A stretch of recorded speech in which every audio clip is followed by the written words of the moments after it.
இவங்களுடைய பெயர் சஞ்சனா. இவங்க சொந்தமா ஒரு பழக்கடை வச்சு ரன் பண்ணிக்கிட்டு இருக்காங்க.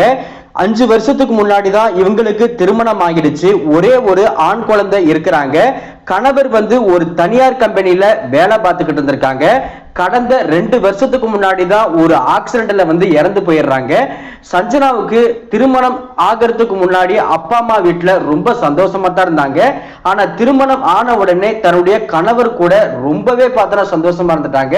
கணவர் இருந்த வரைக்கும் சஞ்சனாவுக்கு ஒரு சின்ன குறை கிடையாது. அந்த கடையை பார்த்துக்கிட்டு வீட்டுல இருக்கிற குழந்தைய பாத்துக்கிற வேலை மட்டும்தான். கணவர் எப்பொழுதுமே நம்ம சஞ்சனா கூட ரொம்பவே நல்லபடியாவே பார்த்தா நடத்திக்கிட்டு இருப்பாங்க. இப்ப இருக்கும் போதுதான் அவங்க ஒரு ஆக்சிடென்ட்ல இறந்து போயிட்டாங்க. இந்த விஷயத்தை கேட்டு நம்ம சஞ்சனாவுக்கு என்ன பண்றது அப்படிங்கறதே புரியல.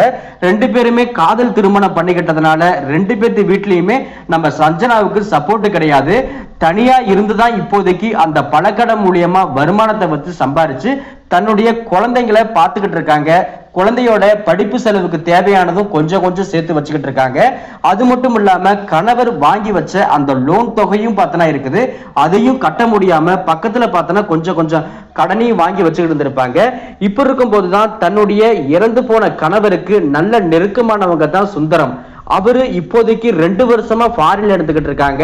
ஏதாவது பண தேவை அப்படின்னா கண்டிப்பா நம்ம சுந்தரம் தான் சஞ்சனாவுக்கு உதவி பண்ணுவாங்க. இதனால சஞ்சனாவுக்கு சுந்தரத்தை ரொம்பவே பிடிக்கும். சுந்தரத்தை பத்தி சொல்லியே ஆகணும் அப்படின்னா சுந்தரம் நல்ல ஒரு வசதியான குடும்பத்தை சேர்ந்தவங்க தான். அவங்க இப்போதைக்கு வெளிநாட்டுல இருக்கிறாங்க. அநேகமா இன்னும் கொஞ்ச நாள்ல வந்துருவாங்க அப்படிங்கிற மாதிரி பார்த்தனா சொல்றாங்க. சுந்தரம் வந்துட்டாங்க அப்படின்னா கண்டிப்பா நம்ம சஞ்சனாவே நல்ல பொண்ணா பார்த்து வைக்கிறேன் அப்படின்னு சுந்தரத்துக்கிட்ட அடிக்கடி பார்த்தனா சொல்லுவாங்க. நம்ம சஞ்சனாவும் சரி சுந்தரத்துக்கிட்ட நீங்க வேணா பாருங்க, உங்க நல்ல மனசுக்கு உங்களுக்கு நல்ல பொண்ணா தான் கிடைக்கும், கூடிய சீக்கிரத்துல திருமணம் பண்ணி சந்தோஷமா தான் வாழ போறீங்க அப்படின்னு அடிக்கடி சொல்லுவாங்க. நம்ம சுந்தரமும் சரி எனக்கு பெருசா ஆசை கிடையாது, உன்னைய மாதிரி நல்ல குணம் உள்ள நல்ல பொண்ணு கிடைச்சா அதுவே போதும் அப்படின்னு அடிக்கடி பார்த்தனா புலம்பிக்கிட்டு இருப்பாங்க. சுந்தரமும் வெளிநாட்டுல இருந்து உள்ளூருக்கு வந்தாச்சு. சுந்தரம் கிட்டத்தட்ட 2-3 வருஷத்துக்கு முன்னாடி நம்ம சஞ்சனாவை பார்த்தாங்க. அப்ப எப்படி பார்த்தாங்களோ அதே இளமையோட அதே தோற்றத்தோட பார்க்க ரொம்ப முக லட்சணமா தெய்வீக குணத்தோட அப்படியே பார்த்தனா இருக்காங்க. அதனால பார்த்த உடனே நம்ம சுந்தரத்துக்கு நம்ம சஞ்சனாவை ரொம்ப பிடிச்சு போச்சு. நம்ம சஞ்சனாவுக்கும் சரி நம்ம சுந்தரத்தோடைய பேச்சு நடவடிக்கை எல்லாமே பார்த்தனா பிடிச்சு போச்சு. அதனால வரக்கூடிய ஞாயிற்றுக்கிழமை வாக்கிற நீங்க கண்டிப்பா நம்ம வீட்டுக்கு வந்தாகணும். என்னுடைய பையனுக்கு பிறந்த நாள், நீங்க வந்தீங்க அப்படின்னா ரொம்ப நல்லா இருக்கும். பெருசா நான் யாரையும் கூப்பிடல, உங்களையும் மட்டும்தான் கூப்பிடுறேன் அப்படின்னு ரொம்ப பாசமா சொல்றாங்க. நம்ம சுந்தரமும் சரி இதை கேட்டு ரொம்பவே பார்த்தனா சந்தோஷம் அடைஞ்சிட்டாங்க.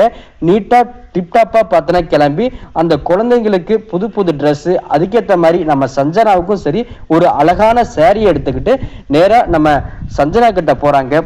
போகும்போதே ஒரு முழம் மல்லிகை பூவும் எடுத்துட்டு போறாங்க. எல்லாத்தையும் பார்த்துட்டு நம்ம சஞ்சனா ரொம்ப ரொம்ப சந்தோஷப்பட்டாலும் ஒரு பக்கம் பார்த்தீங்கன்னா சிக்கன் மட்டன் அப்படின்னு நீட்டா எல்லா விதமான சாப்பாடு சமைச்சு போட்டு நம்ம சுந்தரத்துக்கு வயிறார சாப்பாடு போடுறாங்க. சுந்தரத்தை பத்தி நலன் விசாரிக்கிறாங்க. அப்பதான் அடுத்த கட்டமா பார்த்தீங்கன்னா மல்லிகை பூ எடுத்து நம்ம சஞ்சனா கிட்ட தராங்க. எனக்கு தான் கணவரே இல்லையே, இப்போதைக்கு நான் எதுக்கு நான் இதெல்லாம் வச்சுக்கிட்டு அப்படின்னு பார்த்தனா சொல்றாங்க. அப்ப நம்ம சுந்தரமும் சொல்றாங்க, நீங்க எல்லாம் எந்த காலத்துல இருக்கிறீங்க, நீங்க கண்டிப்பா இதை நீங்க தலையில வச்சுக்கங்க, உங்களுக்கு ரொம்பவே நல்லா இருக்கும் அப்படின்னு சொல்றாங்க. நம்ம சஞ்சனாவும் மல்லிகை பூவை வச்சுக்கிறாங்க. அதுக்கப்புறமா சுந்தரமே சரி, நீங்க ஏன் மறுமணம் திருமணம் பண்ணிக்கல, உங்களுக்கு நல்ல ஒரு வாழ்க்கை இருக்குது, இந்த குழந்தையோட எதிர்காலத்தை நினைச்சு பார்த்தீங்கன்னா நீங்க இப்படியே இருந்துருவீங்களா அப்படின்னு புலம்பி தள்ளுறாங்க. அப்பதான் சஞ்சனா சொல்றாங்க, இப்போதைக்கு எங்க வீட்டுல அப்பா அம்மா சப்போர்ட்டும் கிடையாது, எங்களுடைய கணவர் வீட்லயும் சப்போர்ட் கிடையாது, இப்போதைக்கு நான் தனிமரமா தான் இருக்கிறேன், இதை பத்தி எனக்கு எந்த ஒரு ஐடியாவும் இல்லை அப்படின்னு சொல்றாங்க. அப்பதான் நம்ம சுந்தரம் சொல்றாங்க, இன்னைக்கு நாடு ரொம்ப நல்லா இருக்குது, அது மட்டும் இல்லாம வெளிநாட்டுல இருக்கும் போதும் சரி நான் உங்ககிட்ட அடிக்கடி சொல்ல வந்த விஷயம் என்ன அப்படின்னா, உண்மையிலுமே உங்களை எனக்கு ரொம்ப பிடிச்சிருக்கு, நான் ஏன் உங்களை திருமணம் பண்ணிக்க கூடாது, ஏன் நம்ம 2 பேரும் ஒண்ணு சேர்ந்து வாழக்கூடாது அப்படின்னு தான் மனசுல இருக்கிறத எல்லாத்தையும் பார்த்தனா நம்ம சுந்தரம் பாத்தீங்கன்னா நம்ம சஞ்சனா கிட்ட சொல்றாங்க. சஞ்சனாவும் சரி கொஞ்ச நேரம் யோசனை பண்ணி பார்த்துட்டு என் முடிவு எதுவுமே கிடையாது, என்னைய பொறுத்தளவுக்கு என்னுடைய வாழ்க்கை என்னுடைய சுதந்திரம் அப்படின்னு சொல்றதை விட என்னுடைய பையன் வந்து நல்லா இருக்கணும் அப்படிங்கிற மாதிரி ஃபுல் ஸ்டாப் வச்சு அப்படியே முடிச்சிடுறாங்க.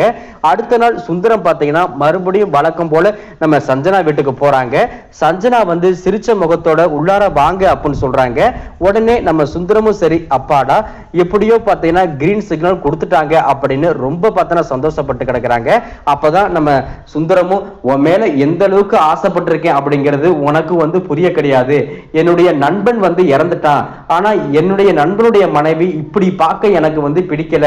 உனக்கு ஒரு நல்ல வாழ்க்கை கொடுக்கத்தான் நான் வந்து ரெடியா இருக்கிறேன். அது மட்டும் இல்லாம எங்களுடைய அப்பா அம்மா சொந்த பந்தம் எல்லாத்துக்கிட்டையும் வந்து பார்த்தனா என்னை பத்தி நான் சொல்லிட்டேன். உங்களுடைய முடிவுக்காகத்தான் நான் வெயிட்டிங் அப்படின்ட்டு சொல்றாங்க. நம்ம சஞ்சனாவும் சரி உடனே பாத்தீங்கன்னா ஓகே சொல்லி முடிச்சிடுறாங்க. ஆனா எந்த சூழ்நிலையும் என்னுடைய பையனை நீங்க கைவிட்டுடக்கூடாது, உங்களுக்கு இன்னும் எத்தனை குழந்தை வேணா பெற்று தர என்னால முடியும் அப்படிங்கிற மாதிரி சொல்றாங்க. உடனே அடுத்த கட்டமா பாத்தீங்கன்னா திருமணத்துக்கு ஏற்பாடு பண்றாங்க.